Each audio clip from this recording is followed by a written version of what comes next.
É um tema que está presente no nosso dia a dia de todo mundo do Brasil, pelo menos, e como a gente vê atualmente, não é só no Brasil, eu não sei se tem algum país que está escapando disso, mas a gente está, eu acho muito importante que a Abralin e que aqui na Unicamp tenha feito esse Abralin em cena, com esse tema especificamente, que eu acho que é realmente premente. Eu vou tratar justamente de um problema mais terra-a-terra para nós, que é a tipologia das fake news, das notícias enganosas, como distinguir uma verdadeira fake news. Eu brincava agora há pouco com o Arthur ali fora, assim, que eu queria ver uma comunicação sobre as condições de verdade de uma fake news, que é alguma coisa que a gente pode pensar como... Por que eu falo de notícias enganosas e fake news? Porque eu acho que são duas coisas um pouquinho diferentes, mas o plano vai ser mais ou menos esse. Eu vou falar um pouco da desinformação na história. Tem uma desinformação offline e online. Depois, se é possível detectar automaticamente a desinformação, a gente vai falar sobre um trabalho que a gente fez, que é um corpus de notícias falsas, e as ferramentas automáticas de checagem. E depois tratar um pouco sobre a tipologia dos conteúdos enganosos, que é justamente qual é uma espécie, uma tipologia das fake news. Por que eu falo de desinformação na história, offline e online? Porque, na verdade, online é a partir, mais ou menos, da internet, ok? Mas offline a gente pode pensar sobretudo em desinformação de massa, começa com a imprensa, mais ou menos. Em 1614, tem um panfleto que é a Monita Secreta, que foi feito, que se queria um manual dos jesuítas para dominar o mundo. Okay? Isso foi criado por um monge na Polônia, um ex-jesuíta na Polônia, e isso até hoje sai, de repente, aparecem edições disso como um plano jesuíta, e às vezes tem jesuíta muçulmano, às vezes jesuíta judaico, para dominar o mundo. Em seguida, outro caso foi o Protocolo dos Sábios do Sião, que foi um panfleto feito na Rússia czarista, em 1903, que tratava de uma conspiração judaico-maçônica de dominação do mundo. Okay? Isso aparece até hoje. Se vocês procurarem por Protocolo do Sábio do Sião, conspiração judaica, vocês vão encontrar isso. Tem gente que, assim, na minha família, eu já vi gente tirando isso aí, falando, isso já desde sempre já existia, então a coisa continua existindo, isso aí. E a gente tem uma conspiração bem brasileira, que foi o Plano COI, em 1935, que era uma conspiração judaico-comunista de dominação do Brasil, que é um caso muito interessante, justamente, de fake news criada e que teve uma consequência, que foi o golpe de 37. O que aconteceu? Um senhor um então capitão chamado Olímpio Mourão Filho, que era da Ação Integralista, escreveu esse plano como um documento, segundo ele, como um documento interno da Ação Integralista Brasileira, sobre como deveria ser a tomada de poder pelos judeus comunistas no Brasil. Isso aí vazou dentro do Exército e virou um papel real, ok? E foi, digamos, um dos motores, dos decliques para o golpe de 37 que introduziu o Estado Novo. E o outro caso é o caso da contra-informação em guerra, que existe normalmente, ou seja, criar notícias falsas. Isso sempre é algo que existiu sempre em guerra. Você tem... cria-se notícias falsas para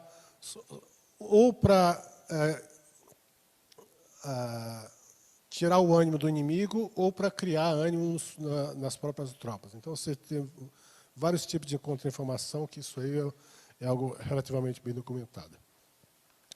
A desinformação online, então aqui eu divido em duas eras também, que é a era do e-mail, okay? Quando a gente usava e-mail cotidianamente, assim, não só para... Hoje, o e-mail é uma coisa de comunicação profissional, praticamente, né? Nesse que eu divido mais ou menos entre 95 e 98, e depois as redes sociais, mais ou menos a partir de 2008, que é que foi a explosão das redes sociais.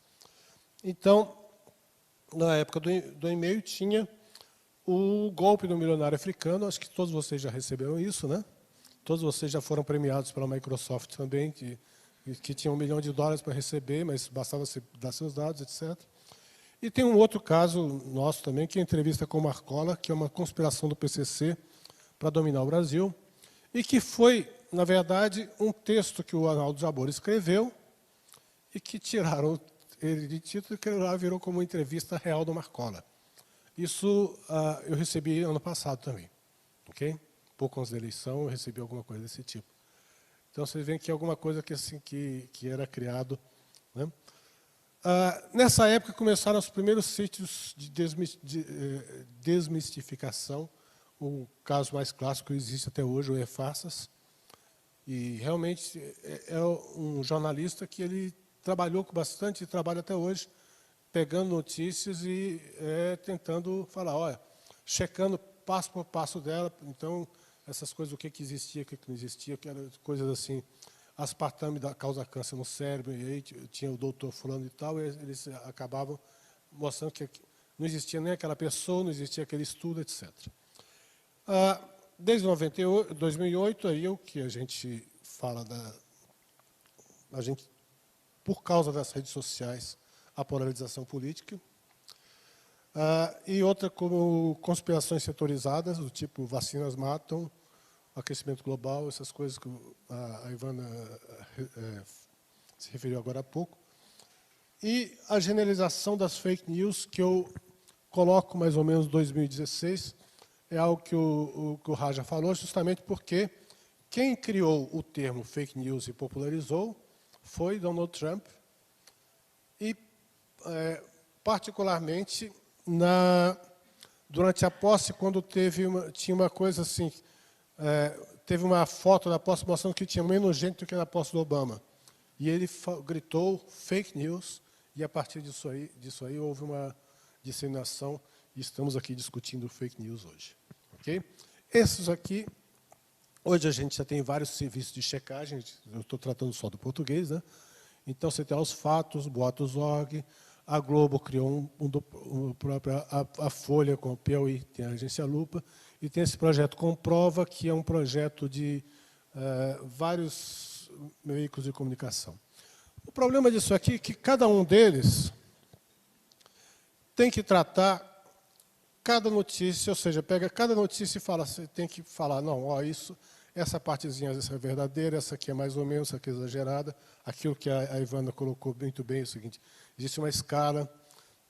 E o problema é que a coisa justamente é tão voluminosa que só dá para checar um pouquinho, né? Então, a ideia que a gente teve é se é possível detectar automaticamente a informação enganosa. Isso aqui é uma equipe que é formada no NILC, somos docentes da USP, da UFSCar, trabalhando com vários tipos de conteúdo enganoso, e que a gente vai falar daqui a pouco. E a ideia era como checar isso especificamente a partir de fake news. O que foi feito? Isso aqui um artigo que foi publicado ano passado. Então, a gente identificou primeiro sites e notícias, fake news, notícias claramente. Depois, coletava-se essas notícias, criava-se um corpus dela, e a partir das palavras-chave dessas notícias, se buscavam notícias verdadeiras tratando daquele assunto. Ok? Então, cria-se um corpus, não é um corpus paralelo, mas é um corpus alinhado de a notícia verdadeira e a notícia falsa. Vocês podem perguntar o que é notícia verdadeira. Notícia verdadeira é alguma coisa que a gente acha que é verdadeira. E o que a gente acha que é verdadeira, mais ou menos, é o seguinte, o que aparece nos jornais, que são, você tem profissionais que criam aquilo, então você tem artigos de cientistas renomados, etc. Então, o que a gente considera como verdadeiro é justamente o fato de que a gente tem certas coisas que são consideradas mais ou menos como verdadeiras. Bom, essa coleta foi feita, e aí, a partir disso aí, criou-se esse número de de exemplos. A gente tem 3.600 notícias verdadeiras, alinhadas com 3.600 notícias falsas, das 7.200, esses são os exemplos. Ok? E foi feita comparação de algumas características que são classes gramaticais, semânticas, número de sentenças, diversidade de vocabulário, pausabilidade, emotividade, não imediatismo, incerteza e erros ortográficos. E palavras escritas em caixa alta, que eu acho que é o mais evidente, né? Isso aqui é o site em que a gente pode verificar as notícias, ok? E aqui também tem um serviço em WhatsApp, só que você manda primeiro que escreve a palavra fake, e depois cola a notícia e dá. O problema é a gente saber exatamente o que é desinformação nisso aí. Porque um problema que a gente teve é o seguinte, tudo bem, que notícia é verdadeira, que notícia que é falsa, e aquelas que são mais ou menos verdadeiras, que são mais ou menos falsas. Por exemplo, o sensacionalista, ele é verdadeiro ou é falso? Né? Ele é uma fake news ou não? E aí a gente foi ver justamente porque a gente só tinha o conceito de desinformação, e a gente foi ver que existe um problema conceitual, justamente, que são os vários tipos de desinformação. E aí a gente chegou nesse um estudo publicado na Comissão Europeia, o AD e Deraxan, e elas fazem essa tipologia que distingue entre misinformation, disinformation e malinformation, em dois tipos falsos e nocivos. Aqui a gente fiz a tradução mais ou menos, ou seja, você tem o conteúdo falso e o conteúdo nocivo. Então, conteúdo falso, a misinformation, são informações erradas, datas erradas, são coisas erradas que estão, mas digamos que não tem. E eles colocam também o conteúdo satírico nisso aqui. O conteúdo nocivo é aquela que é deliberadamente falsa para criar. Então, você tem discurso de ódio aqui também, que não é necessariamente falso. Ok? E aqui no meio você tem o disinformation. Ok? Bom, beleza. A gente tem isso. Aí a gente vê o problema do Big Data, que é o seguinte. Isso aqui é o Google Translator. Misinformation, disinformation, malinformation vira desinformação, desinformação, desinformação. Justamente, aí eu pensei, informação ruim, informação má, informação nociva, mesmo assim, então ficam coisas assim. E a gente pensou, talvez, que tenha que fazer uma tipologia melhor. A gente encontrou isso que foi anteontem, justamente, apareceu esse artigo para mim. Molina e Alson, nos Estados Unidos, fizeram uma classificação em 8 tipos de conteúdo, que é real e 7 não necessariamente reais. Então, não posso nem chamá-los de enganosos exatamente. Notícias reais, notícias falsas fabricadas, conteúdo polarizado, sátira, relatos incorretos, comentários, informação persuasiva, que é uma coisa meio estranha, e jornalismo participativo. Jornalismo participativo é o cidadão que vai e começa a filmar as coisas, e que aquilo lá vira uma notícia, mas, na verdade, ele não é um jornalista, não consegue... É o ponto de vista dele. Então, não é necessariamente alguma coisa falsa, mas não é uma coisa absolutamente verdadeira no sentido da notícia real, que é alguma coisa checada, etc. Okay?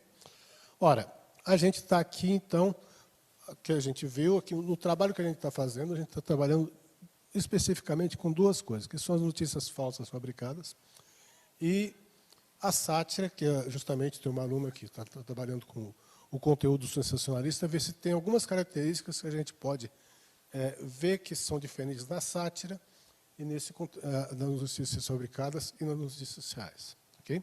O que ainda é muito a fazer. Então, isso aqui, a equipe do projeto Opinando é essa aqui. Okay? Nós temos alguns doutorandos, mestrandos. Não estão todos trabalhando com fake news exatamente, mas, às vezes, com problemas de conteúdos enganosos, do tipo comentários falsas avaliações em sites, etc. Ok? Referências. E aqui são os links das páginas. Mas isso aqui vai estar disponível depois. Okay? Obrigado.